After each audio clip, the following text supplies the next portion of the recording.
Mirador, la grande messe de l'investigation journalistique, la plus grande tribune politique de la Guinée. Avec Aboubacar Diallo, Talibé Bari, Mohamed Mara, Mamadou Ouri Diallo, Akoumba Diallo, Kabinet Fofana, Mamadou Diambaldé. Mirador, la grande...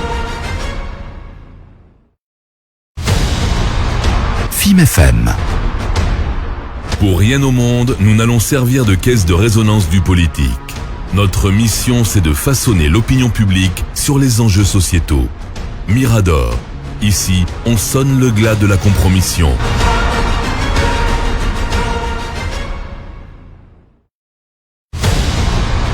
FIM FM. Pour rien au monde, nous n'allons servir de caisse de résonance du politique. Notre mission, c'est de façonner l'opinion publique sur les enjeux sociétaux. Mirador. Ici, on sonne le glas de la compromission.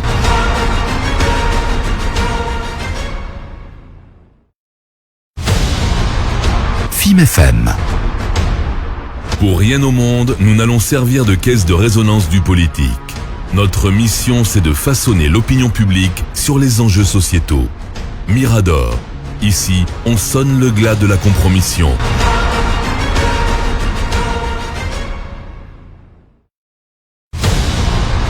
FIM FM. Pour rien au... Nous sommes ensemble jusqu'au port de 11h dans cette émission Mirador. Vous nous écoutez sur 95.3 FIM FM à Conakry et dans sa périphérie. Vous avez la possibilité également de nous pratiquer en écoutant le site internet de la radio, donc le www.filmguinée.com. Vous qui nous pratiquez également via la page Facebook de la radio, merci de votre fidélité. On va y aller avec quelques réactions justement sur la page Facebook de la radio. Vous êtes très nombreux, notamment nos compatriotes qui sont à l'extérieur, à regarder cette émission via la page. Je crois que ça ne marche pas. On a quelques soucis avec la plateforme. On va y aller avec des réactions, notamment sur l'autre plateforme, avec ses auditeurs qui sont très nombreux à réagir. On y va avec Corboya Baldé. Bonjour, ma star chérie, c'est Corboya Baldé depuis Lambaye. La hausse du prix du carburant est vivement attendue par les citoyens. Le gouvernement est le seul habilité à prendre ou à soumettre des décisions pour ou contre le bonheur du peuple. 10 000 francs, c'est bon. C'est Corboya Baldé qui nous envoie ce message. Abouaka, big up. Bonjour à toute l'équipe de Mirador. J'avoue que ce slogan prospérité partagée est une grosse arnaque planifiée, organisée et bien structurée contre l'épanouissement du peuple de Guinée. C'est toujours dommage pour un pays d'avoir des dirigeants qui se préoccupent essentiellement qu'au bradage des ressources publiques au détriment de l'intérêt général. Titi, gouvernons normalement et mieux que gouverner autrement. Très bon début de semaine à vous. Merci à vous également, Aboubacar Big Up. Lamine Fofana MGP. On a compris, Mme Fofana qui dit qu'il souhaite intervenir dans cette émission. Pour le taureau Lissan, bonjour Aboubacar à toute l'équipe, c'est pour le taureau Lissan. Dans la vie d'un État, la bonne ou la mauvaise gouvernance est toujours payée par le bas peuple, sans distinction de bord. Cependant, un mal commun n'est pas un mal, car nous allons tous payer la facture du troisième mandat.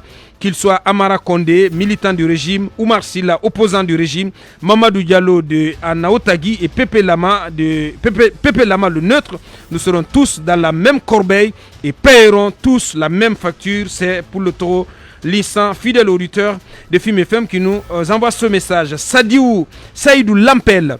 Bonjour Abouaka, dites à Mohamed Mara que c'est la Feguifoot qui donne les marchés de l'État. Donc la candidature de KPC, la construction de ces hôtels et stades, je ne comprends pas du tout, chers amis. Ali Ouba, on a déjà pris en compte. Cet autre, M. Kourouman qui dit qu'il souhaite intervenir. Dakar au Bournombo, la hausse du prix du carburant n'est que la résultante de la cupidité de ce régime qui a dilapidé toutes nos ressources en organisant 3 élections en 6 mois, sachant bien que nos caisses sont vides. En attendant de rétablir la plateforme, on va s'arrêter là-dessus. Dans un instant, on s'intéresse à notre invité. De l'investigation journalistique, la plus grande tribune politique de la Guinée.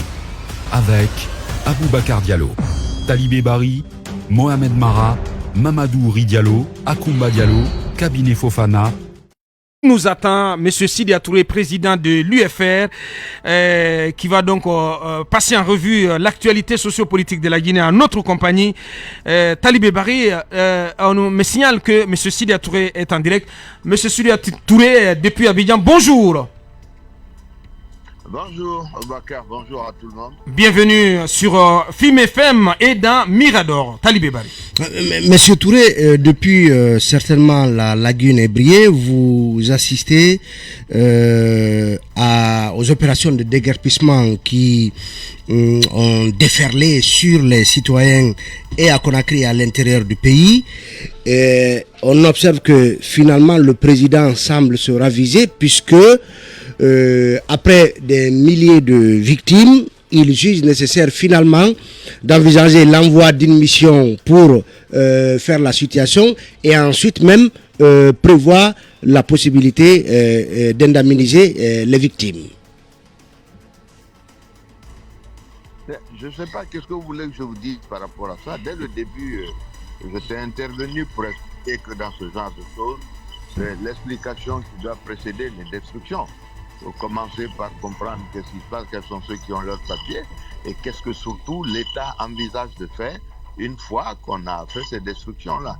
Et la seule solution, c'était de commencer petit, de donner l'exemple de réalisation qui pouvait convaincre les citoyens que c'était quelque chose qui n'était pas dirigé contre eux. Ce à quoi on a assisté, commencer par Conakry, tous les quartiers, Koya, mais jusqu'à Bokeh. Moi, j'ai des vieux magasins de nos parents qui ont été détruits au marché. Je veux dire que ce n'est pas la méthode qu'il aurait fallu adopter. Dire qu'on va indemniser, oui, bon, ça c'est préalable, je pense, à la destruction. Ouais, mais à votre avis, quelle était l'opportunité et l'urgence pour le président Alpha Condé et son gouvernement d'engager ces opérations? Est-ce qu'il y avait une opportunité? Est-ce qu'il y avait une urgence, à votre avis, M. Sidya Touré? En cette période de pandémie. Posez la question au ministre de la Construction. Moi, je ne sais pas. Vous ne pouvez pas détruire autant de choses dans toute la ville de Conakry, dans toutes les communes, à Koya, à Bokeh et à Dubreka, et puis laisser tous ces gravats par terre en attendant que la saison des pluies arrive. Je pense qu'il y a une bonne réflexion à faire et vous devrez faire en sorte que le ministre de la Construction, l'aménagement de la ville soit votre invité pour lui poser vraiment la question. Je ne vois pas, parce que l'aspect que présente la ville de Conakry aujourd'hui, c'est absolument désastreux. Allez-y, Talibé. Monsieur le Président de l'UFR, on a suivi justement Ibrahima Kourouma, certains de nos confrères, en ce qui concerne par exemple les constructions qu'il y a le long de la corniche de Kamayenne.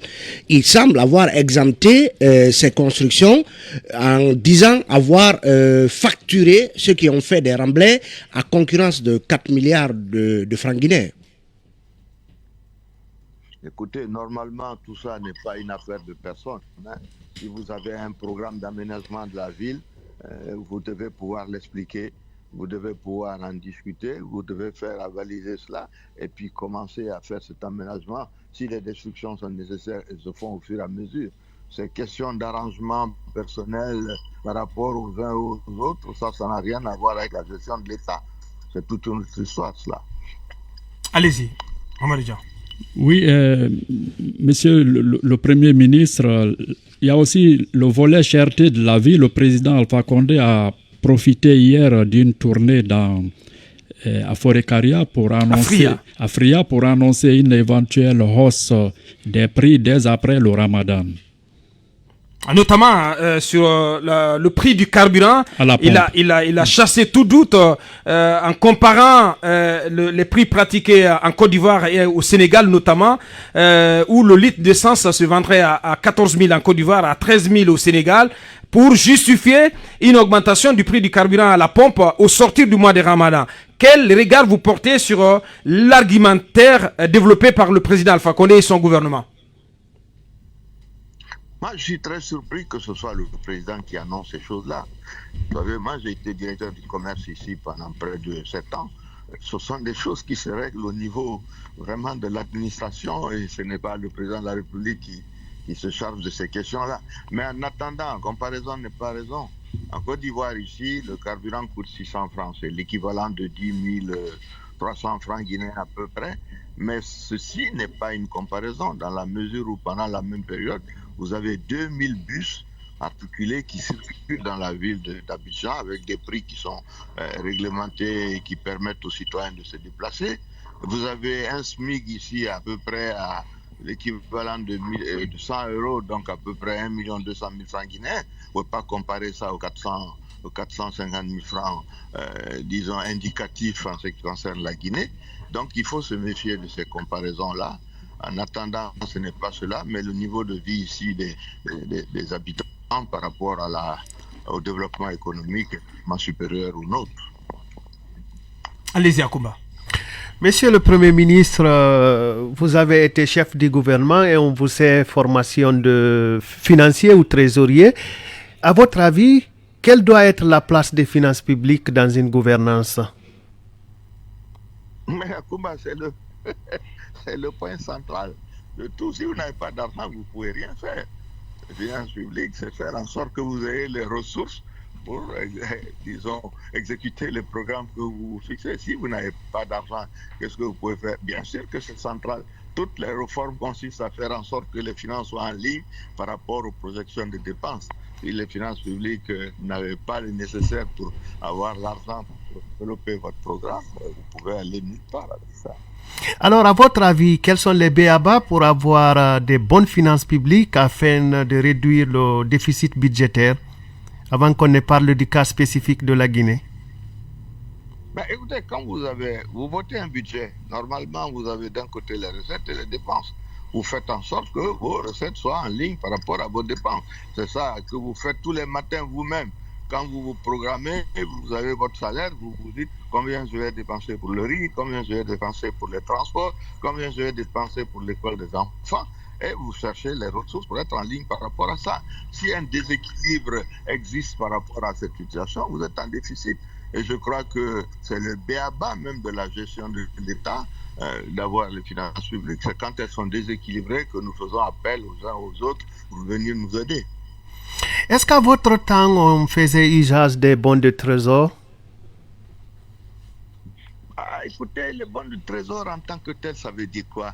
Ça veut dire simplement que l'État n'a pas les ressources nécessaires pour son fonctionnement et il émet des bons pour faire en sorte que l'argent rentre. Ce sont des choses auxquelles on a fini par se rallier dans la mesure où avant, dans un pays comme la Guinée, d'ailleurs ça continue, quand il n'y avait pas d'argent, on creusait la position nette du trésor à la Banque centrale, ce qui est totalement inadmissible, les pays de la zone franc ou de l'euro et tout ça. Mais quand on commence à vous taper les doigts là-dessus en disant, bon, écoutez, cela ne peut pas se pratiquer, écoutez, on fait des bons.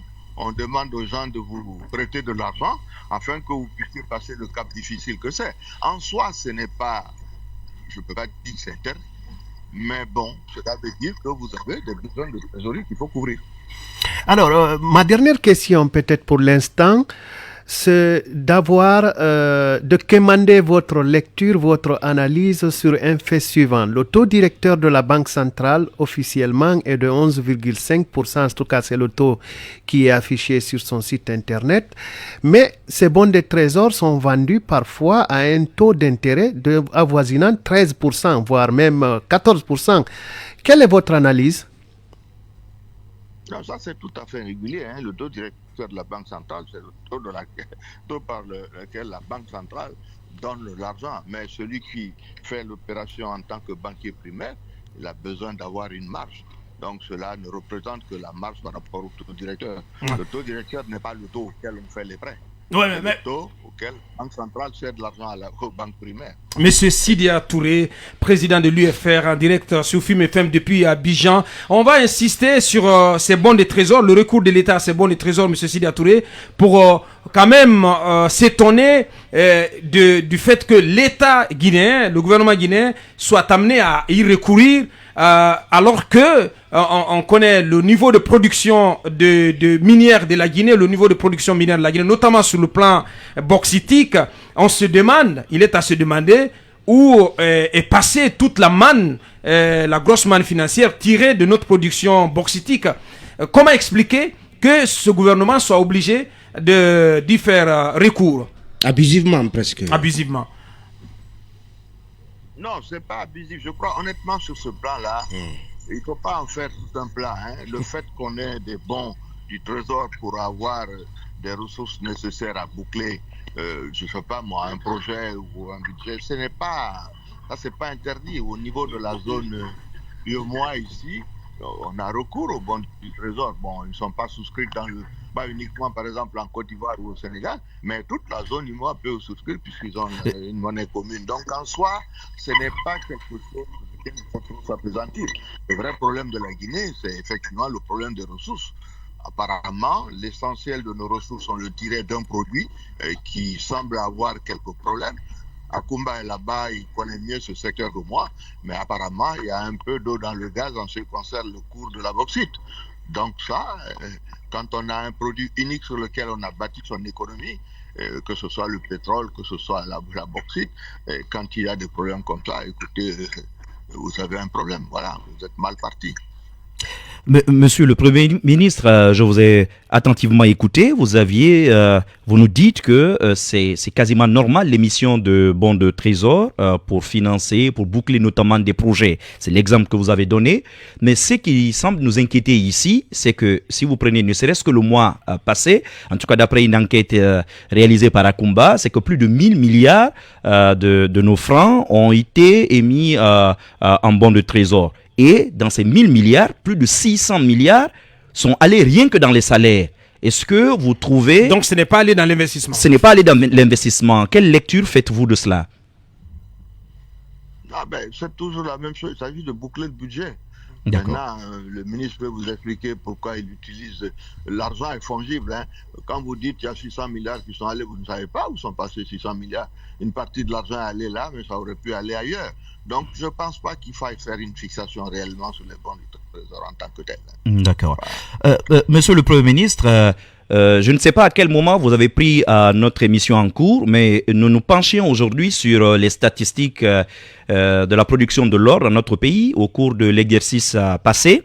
Et on s'est rendu compte que la production artisanale qui était quand même assez marginale a explosé, a été multipliée par plus de 6 fois, presque 7 fois au cours d'une année, avec l'équivalent déjà de 2,5 millions de tonnes d'or au cours de 2020, rien que la production artisanale, et ce qui nous renvoie, si on tient compte du prix, en tout cas du coût de l'once d'or aujourd'hui à Londres, à plus de 4 milliards de dollars américains. Est-ce que, quelle est votre lecture? Est-ce que pour vous, c'est possible dans le contexte actuel, de la crise actuelle, que 4 milliards de dollars soient générés rien que par les orpailleurs traditionnels en Haute-Guinée et que sans que cela ne se répercute sur le recul du niveau de la pauvreté, mais aussi sur la santé du franc guinéen? Écoutez, d'abord, premièrement, quelle est la fiabilité de ces statistiques? Je pense que la première question qu'il faut poser, c'est cela. La deuxième chose, si vous extrayez de l'or et que cela sort automatiquement par les frontières et que ça n'a pas d'impact, que ce n'est pas logé à la Banque centrale et les opérations comment on appelle ça, de faire en sorte que ce tort soit dans le circuit normal ne se fait pas en Guinée, écoutez, vous n'avez pas d'impact sur l'économie. Mais ça me semble être des chiffres extrêmement exagérés. Je pense que comme toutes les statistiques en Guinée, il faut se méfier de tout cela. En mon temps, je me rappelle quand je suis arrivé, on avait ce problème et sur l'or et sur le diamant. On avait décidé qu'il fallait prendre une taxe assez légère pour permettre à ce que ces métaux passent directement par la Banque centrale et qu'on puisse les comptabiliser dans nos statistiques. Bon, si ce n'est pas le cas, je ne sais pas ce que ça veut dire, mais ça me paraît extrêmement peu probable qu'on ait fait 4 milliards et quelques d'exportation d'or. Et pourtant, La destination. Et pourtant, monsieur le Premier ministre, c'est bien des chiffres de la BCRG envoyés notamment au bureau de stratégie du ministère des Mines qui les a publiés dans le bulletin numéro 10, donc qui couvre la période allant de janvier à décembre 2020. Ce sont des chiffres officiels que nous avons ici en studio. Bien. On va aller sur d'autres plans, en restant toujours sur d'autres facettes plutôt, en restant toujours dans le domaine économique, Mohamed Kaba. Monsieur le Premier ministre, bonjour. Bonjour. Voilà, monsieur le Premier ministre, le président Alpha Condé, dans l'esprit de gouverner autrement, annonce encore en grande pompe la fin des marchés publics. Est-ce un feu de paille? Des marchés de gré à gré, pardon. Est-ce un feu de paille?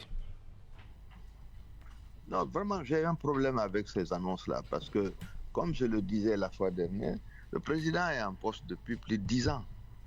Donc, venir faire des annonces de ce genre, c'est comme si donc le gré à gré était un phénomène courant dans la gouvernance pendant les 10 années et que tout d'un coup on se réveille pour le changer. Vous ne pouvez pas faire de telles déclarations. Peut-être vous faites des améliorations en faisant des réformes nécessaires à ce que votre administration soit plus performante, mais faire des déclarations tonitruantes de cette manière-là, cela finit par dire que vous reconnaissez que c'était la situation en Guinée pendant ces 10 dernières années. C'est bien dommage. Alors, monsieur le Premier ministre, quelles sont les conséquences de ces marchés de gré à gré avec les institutions de Bretton Woods? Mais il n'y a pas besoin d'aller dans les institutions de Bretton Woods, c'est à votre propre niveau. Si on fait des marchés de gré à gré, ça veut dire que vous payez de l'argent qui n'est pas du tout celui que vous devez faire quand vous faites un appel d'offres normal. Parce qu'à ce moment, les critères sont définis, quel est le moins-disant, quelles sont les capacités de la société.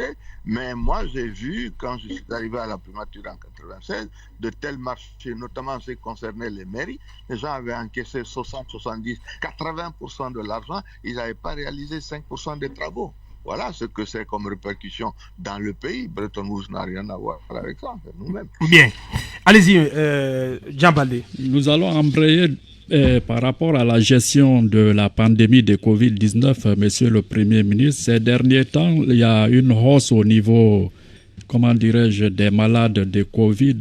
De quel œil vous regardez cette situation? Non, je pense que tout le monde, tous les pays aujourd'hui se battent par rapport à cette pandémie. Moi, j'avais été parmi l'un des premiers déjà le 19 mars de l'année dernière à dire attention, on doit prendre des dispositions. Il faut renforcer les capacités pour que vraiment la population soit mieux informée. Le conseil scientifique qui devait être mis en place, je ne sais pas si cela fonctionne encore, mais il n'y a pas d'autre solution que de renforcer nos capacités pour essayer de faire face à cette maladie. Bien. Monsieur Sidia Touré, président de l'UFR en direct d'Abidjan sur Film FM et dans Mirador. Allez-y, Akumba. Dernière question avant la pause.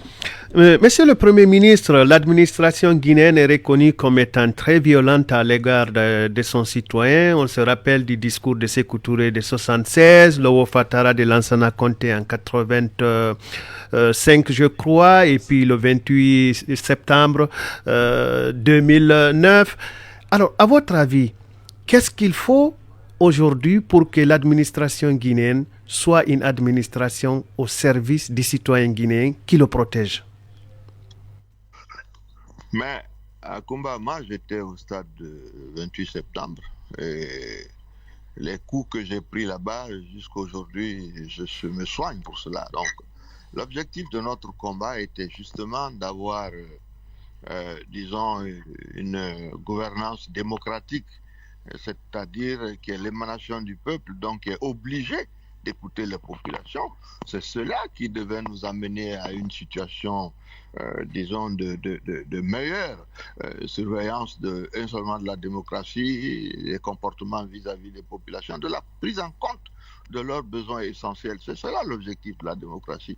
Donc, normalement, si on avait des élections normales, avec la capacité pour les gens de revenir sur leur vote, disons, d'un terme à l'autre, on devrait approcher ce genre de choses. À partir du moment où on a tout verrouillé, qu'on a pris la décision qu'un seul parti va s'imposer dans le pays et que les autres vont disparaître, y compris même leurs leaders, ben, écoutez, vous ne pouvez pas vous attendre à ce que l'administration soit faite au niveau, disons, pour le compte des citoyens. Voilà notre situation aujourd'hui. Voilà notre situation aujourd'hui. Monsieur Sidia Touré, président de l'UFR, ancien Premier ministre en direct d'Abidjan, dans Mirador, sur FIM FM. Nous allons, Monsieur le Premier ministre, nous allons vous garder. On revient vers vous juste après nos réclames et nouveaux points de l'actualité pour continuer cette interview. On revient dans un instant. Mamadou Diambalgué.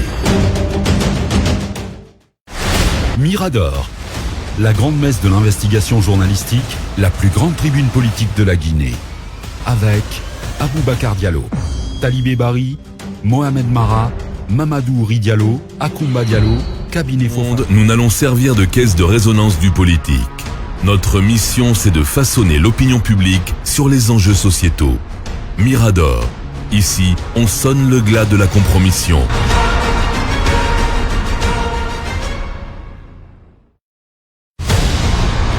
FIM FM. Pour rien au monde, nous n'allons servir de caisse de résonance du politique. Notre mission, c'est de façonner l'opinion publique sur les enjeux sociétaux. Mirador, ici, on sonne le glas de la compromission.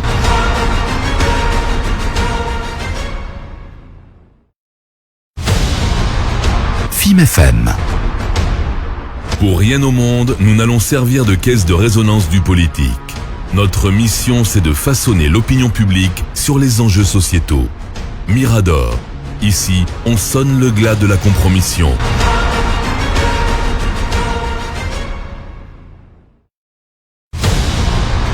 FIM FM. Pour rien au monde, nous n'allons servir de caisse de résonance du politique. Notre mission, c'est de façonner l'opinion publique sur les enjeux sociétaux. Mirador, ici, on sonne le glas de la compromission.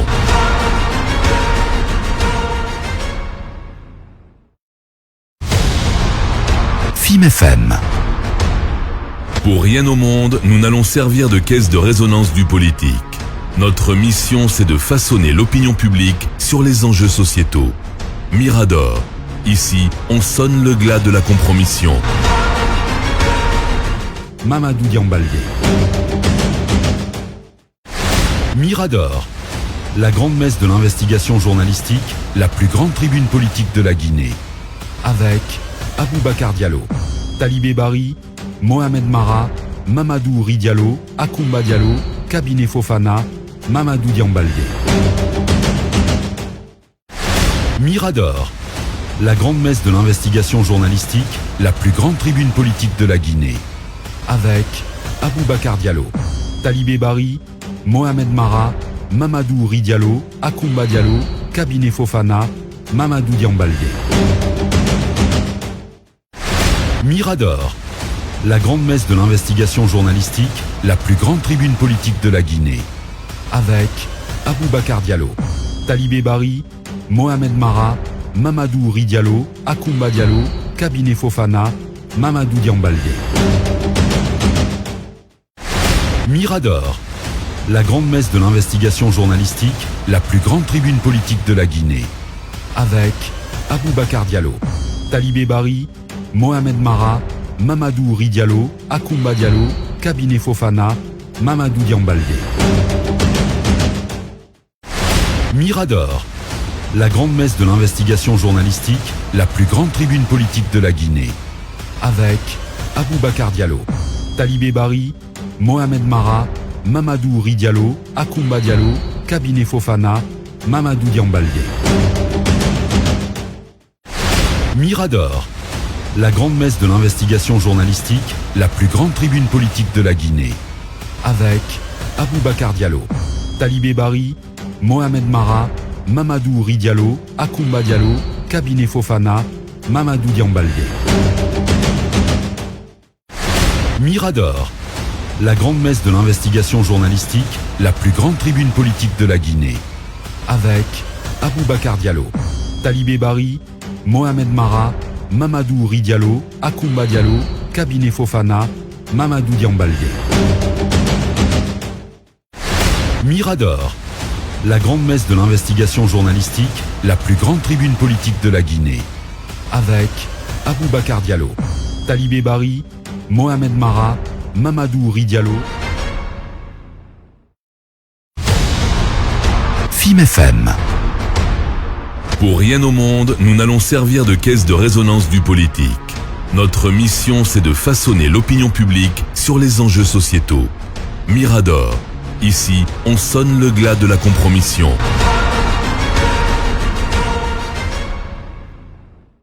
Vingtaine de minutes à passer ensemble pour écouter à nouveau le président de l'UFR, l'ancien Premier ministre M. Sidya Touré, qui évoque l'actualité socio-politique et économique de la Guinée depuis Abidjan, d'où il intervient dans cette émission sur FIM FM 95.3 en bande FM ici à Conakry, en périphérie. Avant de lui redonner la parole, on va s'arrêter pour prendre en compte quelques réactions à nouveau de nos auditeurs.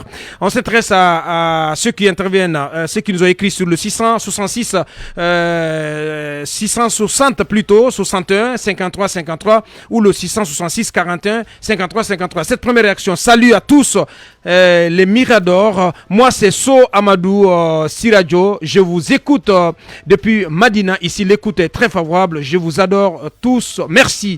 Cette autre réaction, FIM Guinée, l'écoute est favorable à la DNI. Et bonne chance à vous pour la suite. C'est Ali Berete qui nous envoie ce message. Bonjour, salut à tous les Miradors. Ce message, on l'a déjà pris en compte. FIM FM, bonjour, c'est Barry. Le message qui s'enchaîne à la fois. On s'intéresse à cette autre réaction. Bonjour à toute l'équipe, c'est Madifine Camara depuis Lambani. Votre enquête démontre que le gouvernement et ses petites sociétés arnaquent la population. Il y a une société pareille à Doko. C'est donc Madifine Camara qui nous envoie ce message. Bournombo Diakaro, on a déjà pris en compte. Pour le Toro Lissa également. Bonjour les Miradors. Barry Isiaga, je vous kiffe depuis Kangoléa. Je vous adore. La Guinée est un pays totalement dans la corruption, dit-il. Cette autre réaction, bonjour Titi, c'est Issouf le constant du MPDG. Le gouvernement nous parle du principe de flexibilité lorsque le prix du baril monte un peu à l'international, mais au cas contraire, non, qu'il nous respecte un peu. C'est Issouf le constant du MPDG qui nous envoie ce message. Cet autre de Mohamed Lamine Conté depuis Dabompa, un syndicaliste, ben là ça va dans tous les sens. Un syndicaliste nommé M. Mara était sur le plateau de Joma FM dans l'émission Ronga et Afé, avait révélé l'existence de deux sociétés dont Mohamed Mara vient de parler dans l'émission. La société chinoise est parrainée par l'ancien ministre de la Justice, Mohamed Lamine Fofana. C'est donc cet auditeur qui nous envoie ce message.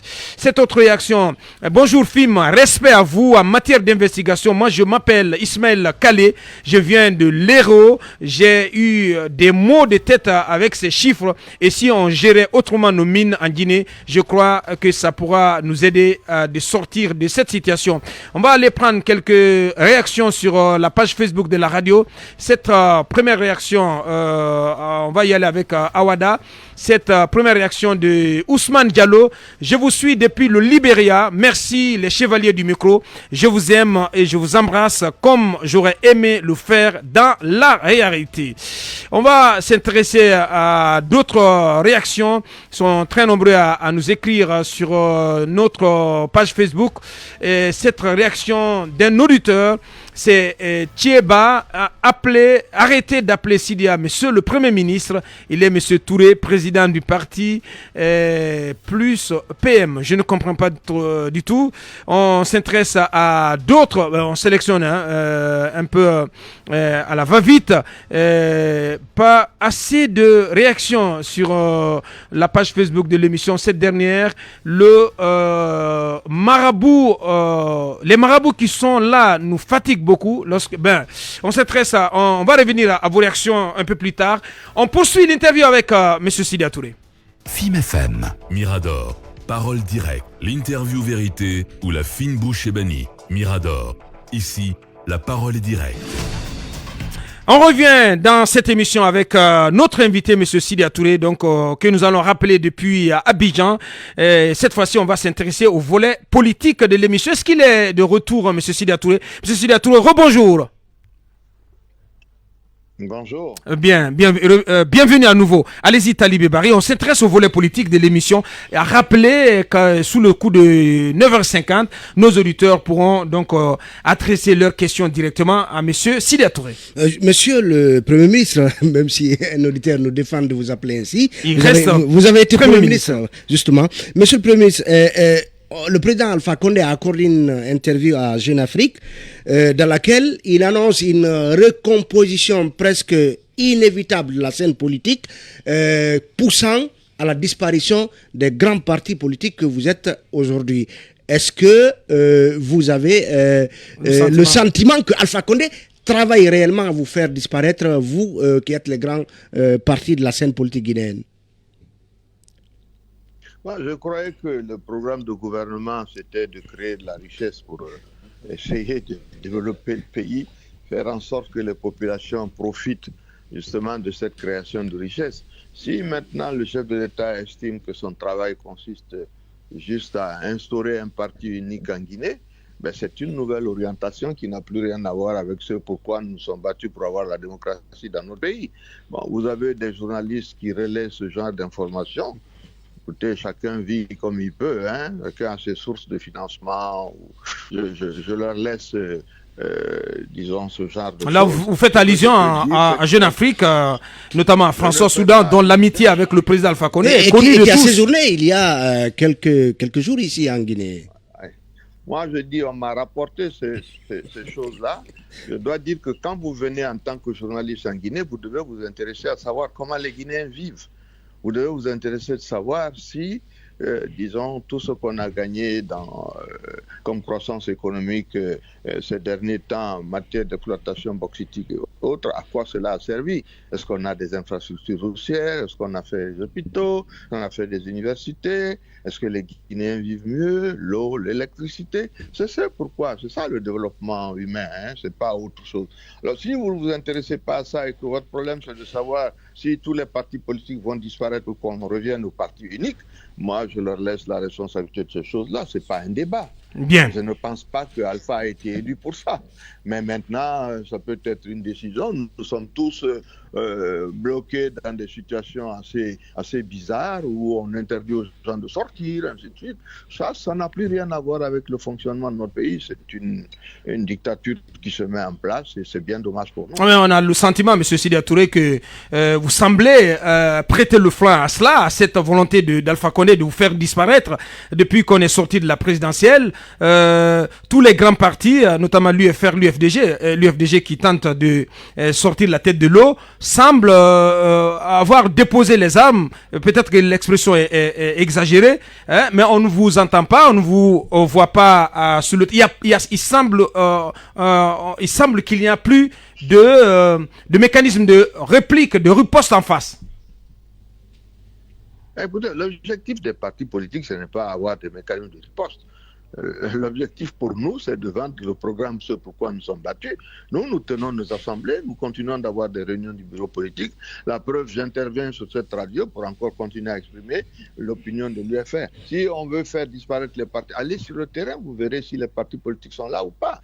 Nous sommes là, nous sommes implantés comme nous l'avons jamais été, parce que tous ces échecs du parti au pouvoir aujourd'hui, c'est que les gens vous donnent raison, vous appellent pour dire, vous nous avez dit que ça allait se passer comme ça, ce qui est totalement la réalité. Que voulez-vous que les gens fassent aujourd'hui si ce n'est pas aller vers l'opposition dans la mesure où la gouvernance a totalement échoué avec la gouvernance RPG. Donc il n'y a pas de... C'est peut-être des vœux pieux que les Anglais appellent wishful thinking, c'est pas, sinon la réalité est très... Ouais. Mais vous ne pensez pas, vous ne pensez pas que le peuple a le sentiment d'être un tout petit peu abandonné face à tout ce qui lui tombe sur la tête, cette hausse du prix du carburant qui est en vue, les prix des produits qui explosent, le peuple aussi à la merci de cette double crise sanitaire. Et en face, un gouvernement qui ne semble pas avoir trop pitié de lui et aucune force pour lui venir en aide, ni force politique, ni force syndicale, monsieur le président de l'UFR. Écoutez, la Guinée est face à la situation qu'elle a créée en mettant au pouvoir un pouvoir qui n'a pas la capacité de régler ces questions-là. Ça, c'est un problème du peuple de Guinée. Nous sommes là, nous, pour lui indiquer la voie, pour dire, on vous avait dit, voilà ce qu'il fallait faire. Nous continuons de faire ce travail-là. C'est le rôle des partis politiques. Nous expliquons à nos concitoyens, c'était une erreur de donner ces voix, même quand ce n'était pas les voix. D'ailleurs, les dernières élections, les Guinéens n'ont pas donné leur voix. On a déclaré des résultats qui ne sont pas conformes à la réalité. La Guinée est aujourd'hui face à son propre destin. À un moment donné ou à un autre, les gens se lèveront pour dire qu'ils ne peuvent plus continuer à accepter cela. Allez-y, Mamadou.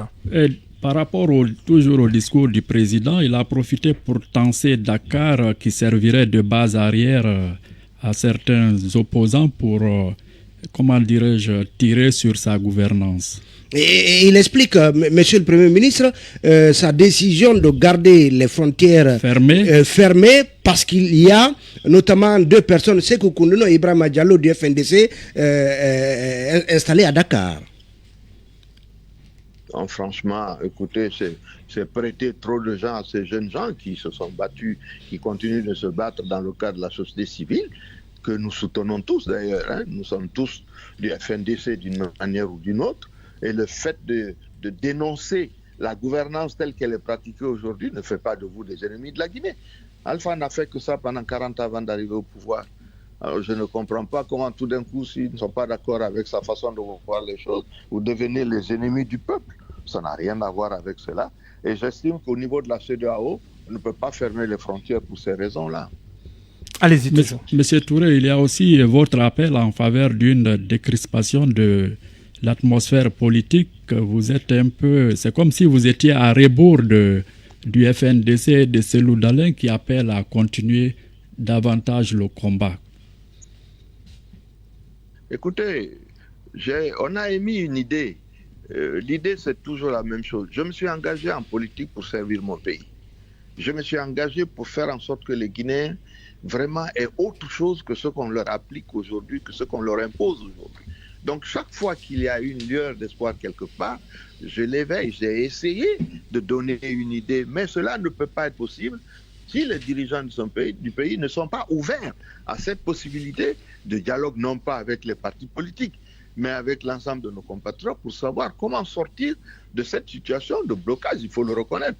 Le gouvernement ne fonctionne pas, on fait venir des étrangers, d'anciens premiers ministres d'autres pays pour venir faire la leçon au gouvernement guinéen en mettant en place le gouvernement, le premier ministre pour écouter des leçons de choses.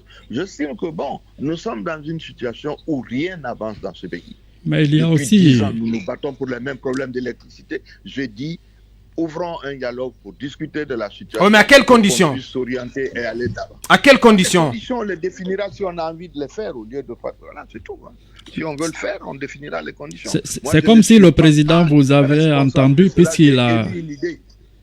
Le président a mis en place un cadre de dialogue qu'il veut dorénavant permanent, de concertation. Allez-vous saisir cette main tendue, M. Touré? Non, ce n'est pas une main tendue. Le problème avec Alpha, c'est que dès qu'il y a un problème, il fait un décret. Les décrets ne résolvent rien du tout. C'est un papier que vous avez signé.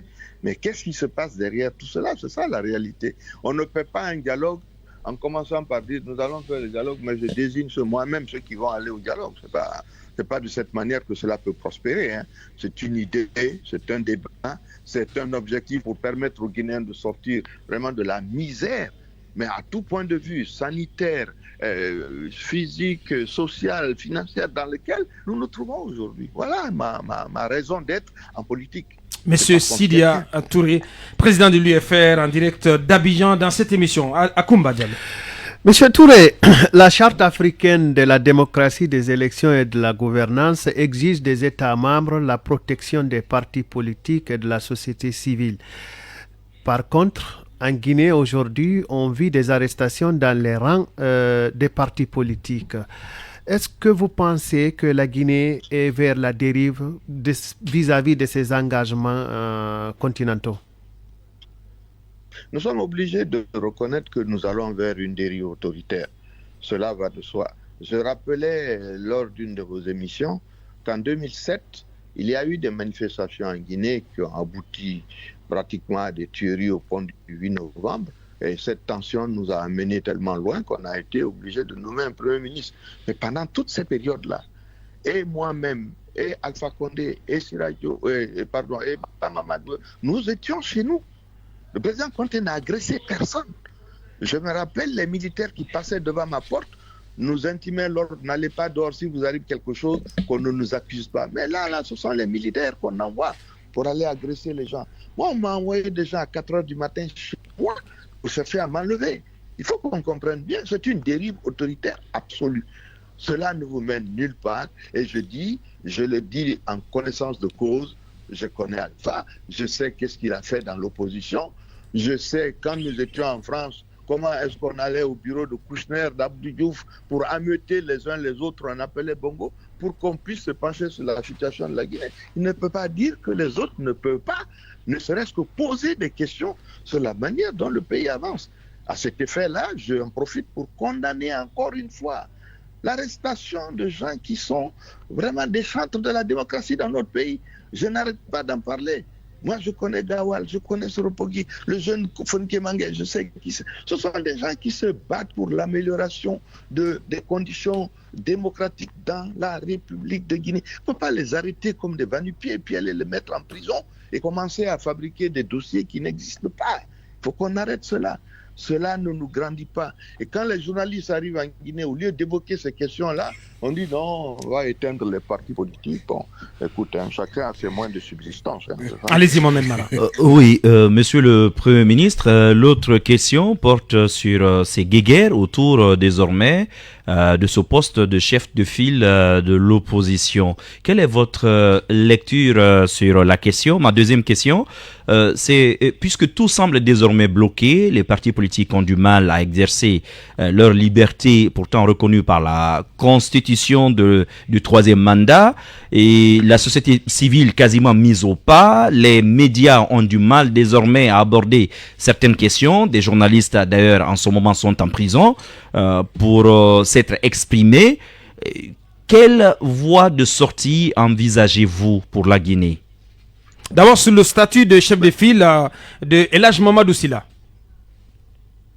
Non, je n'ai pas de débat. Nous n'avons pas reconnu les élections législatives, donc je ne me prononce pas sur ces questions concernant cette assemblée.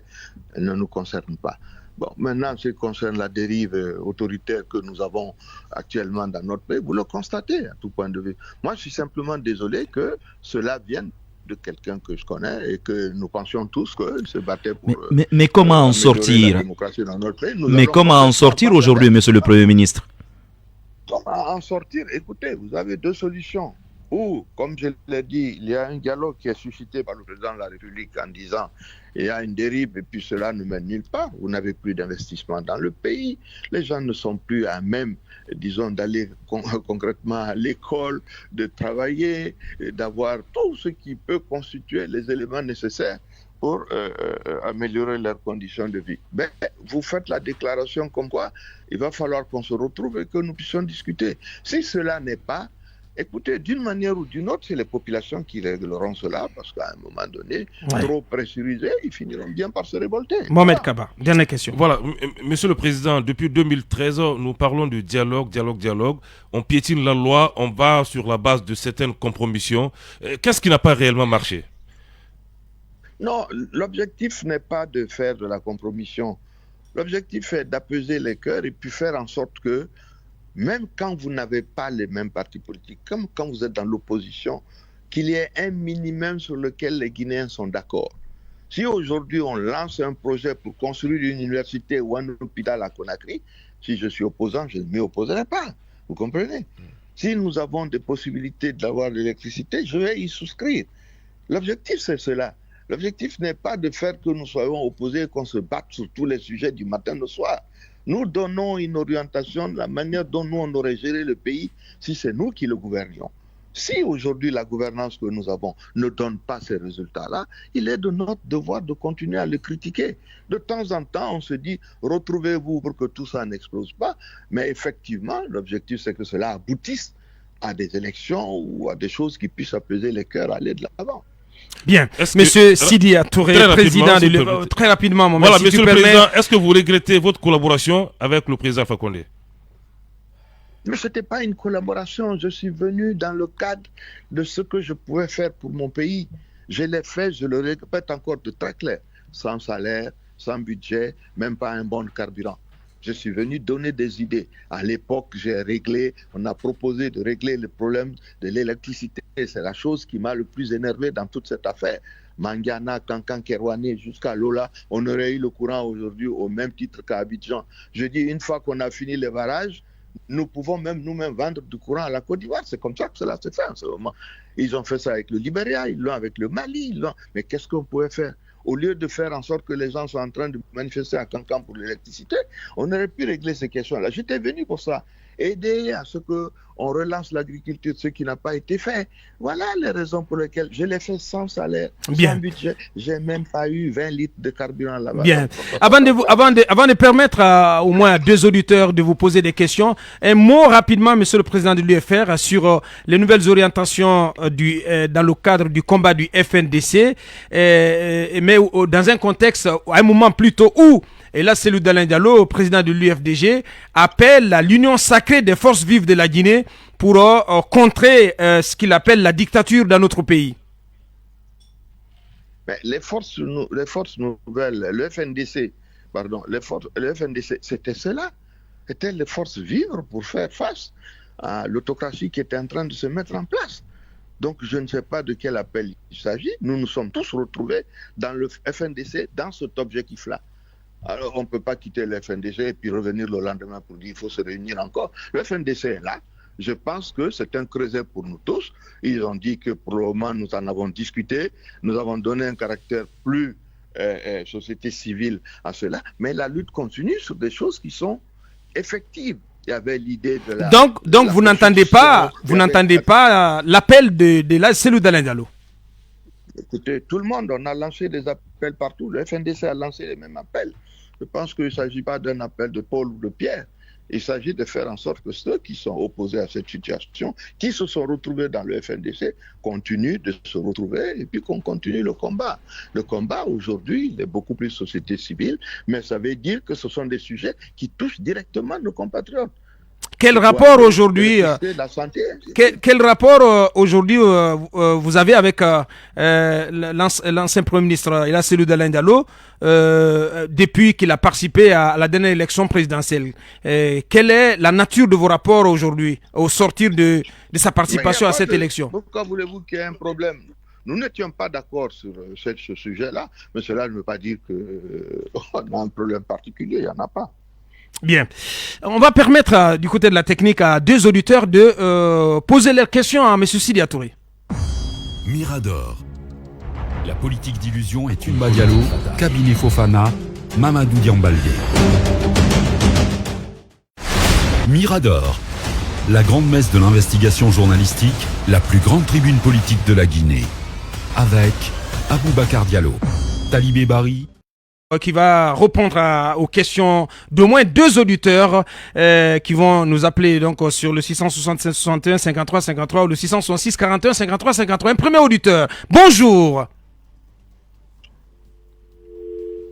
Est-ce qu'il y a un auditeur pour... Bien.